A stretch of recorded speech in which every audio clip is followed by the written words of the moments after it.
السلام عليكم ورحمة الله وبركاته. الحمد لله وحده والصلاة والسلام على من لا نبي بعد. أما بعد فأعوذ بالله من الشيطان الرجيم. بسم الله الرحمن الرحيم. ووصينا الإنسان بوالديه إحسانا حملته أمه كرها ووضعته كرها. لبوں پہ اس کی کبھی بددعا نہیں ہوتی، لبوں پہ اس کی کبھی بددعا نہیں ہوتی، بس ایک ماں ہے جو کبھی خفا نہیں ہوتی، بس ایک ماں ہے جو کبھی خفا نہیں ہوتی۔ محترم سامعین اور میرے دینی بھائیوں اور پردے میں بیٹی ماں بہنوں، قرآن مقدس میں اللہ رب العزت نے کئی جگہ اپنی عبادت اور اپنے حق کے ساتھ والدین کے حق کا بھی ذکر فرمایا، اور جہاں مالک الارض والسماء خالق کائنات نے اپنی عبادت کی تاکید فرمائی ہے، وہاں والدین کے ساتھ اس مخلوق اور رواداری کی بھی تاکید فرمائی ہے۔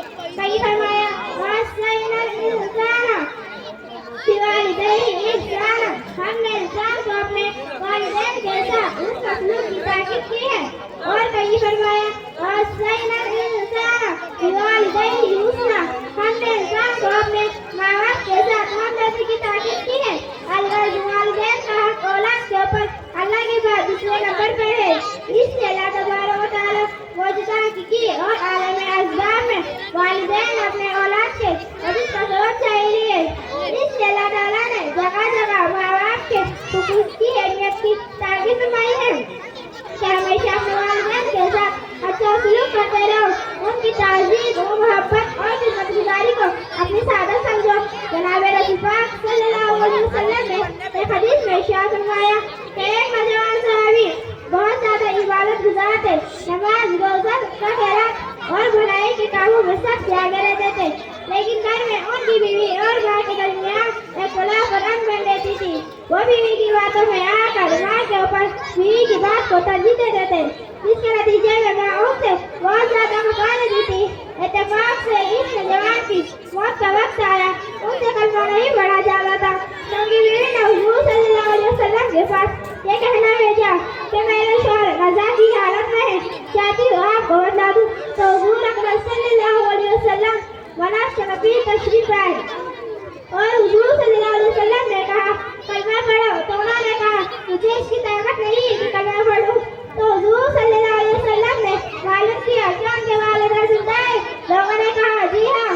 تو حضور صلی اللہ علیہ وسلم نے والدہ کو بلوایا اور ان سے کہا کہ اپنے بیٹے کو معاف کر دو۔ والدہ نے جواباً کہا کہ انہوں نے جو دل دکھایا ہے انہیں معاف نہیں کروں گی۔ تو حضور صلی اللہ علیہ وسلم نے اس پر لکڑیاں جمع کرنے کا حکم دیا اور اس میں آگ لگا دی گئی۔ پھر ماں سے پوچھا اگر ہم تمہارے اس بیٹے کو آگ میں ڈال دیں تو کیا تم اپنے بیٹے کو بچانے کی سفارش کرو گی؟ ماں نے کہا ہاں۔ تو حضور صلی اللہ علیہ وسلم نے فرمایا کہ جہنم کی آگ تو اس سے کہیں زیادہ سخت ہے، جب تمہیں اس آگ میں جلنا گوارا نہیں تو اس سے کہیں زیادہ سخت ترین آگ میں جلنا کیسے گوارا ہے؟ لہٰذا تم اپنے بیٹے کو معاف کر دو، ورنہ ہم ان کو تمہارے سامنے اس آگ میں جلا دیتے ہیں۔ اس سلمان نے کہا یا رسول اللہ آپ گوار ہے، میں نے اپنے بیٹے کو معاف کر دیا اور اس سے راضی ہوں۔ اس کے بعد آپ صلی اللہ علیہ وسلم نے بیٹے سے کہا کلمہ پڑھو، تو انہوں نے کلمہ پڑھا۔ محترم سامعین آپ نے دیکھا ماں باپ کی ناراضگی اولاد کے لیے کتنی خطرناک ہے کہ اولاد اپنی جگہ خواہ کتنا عبادت گزار اور نئی سالے کیوں نہ ہو، مگر ماں باپ کی ناراضگی سے تو مدد نصیب نہیں ہوتا۔ لیکن آج کا نوجوان جب اس کو جوانی آتی ہے تو اس نے والدین کو کیا سنا دیا؟ کہیں آگے بیوی کے کہنے سے ان کی بے عزتی کی، ان پر